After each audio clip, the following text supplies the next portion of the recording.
তাতে বললেন আর না হলে আঙুল দিয়ে ধরতে হবে। প্রথমে কি করতে হয়, ডান হাত আর বাম হাত তিনবার করে দিতে হবে।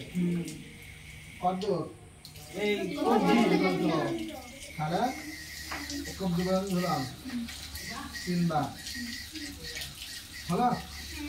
আবার কি করতে হবে, তিনবার কুলি করতে হবে, তিনবার গড়গড়াই কুলি করতে হবে।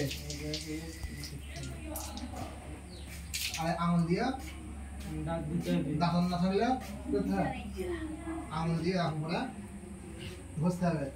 ঠিক আছে,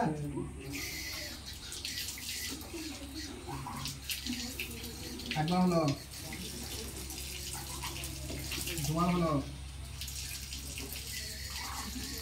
তিনবার। এবার কি করতে হবে,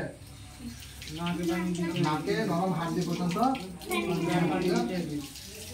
দিলাম দিলাম দিয়ে বুড়ো আঙুল আর এই আঙুলটা দিয়ে করতে হবে, পরিষ্কার করতে হবে। এই দুটো আঙুল দিয়ে এটা এটা এই তো এরকম পানি দিলাম, এরকম পরিষ্কার করলাম। ঠিক আছে, হলো। এবার করতে হবে মুখমণ্ডল ধুতে হবে, এই চুলে এখান থেকে থুতনি পর্যন্ত, এই লতি থেকে এই লতি পর্যন্ত পুরোটা। চুলে এইটুকু দিলে হবে না, বুঝতে পারলে, পুরোটা মুখটা খুলতে হবে, মানে বুঝতে হবে না।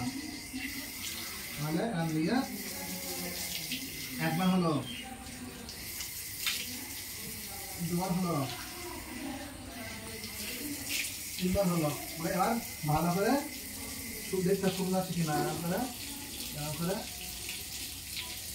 ভালো তিনবার মুখ ধোয়া। এবার করতে হবে ডান হাত তিনবার, এই তো কত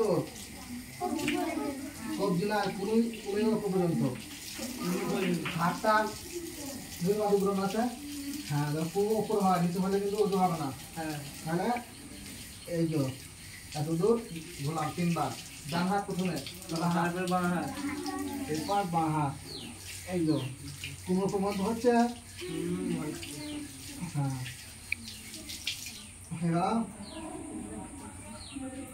এবার মাথা মাসা করতে হবে। এই তো এরকম ধরলাম, হলো। এই তিনটা আঙুল হয়েছে, এ দেখো একটা আঙুল একটা আঙুল দিয়ে এই তো এরকম দিলাম, টানলাম। হ্যাঁ, দিয়ে আঙুল রাখা আছে নাই, কানে দিয়ে এরকম ঘুরালাম, আর এই বুড়ো আঙুলটা এরকম করলাম। ঠিক আছে, মাথা মাসা হয়ে গেল। এরপর পা দিতে হবে, আগে বাম পা, বাম পা পা দেওয়ার সময় এই আঙুলের ফাঁকগুলো দিতে হবে।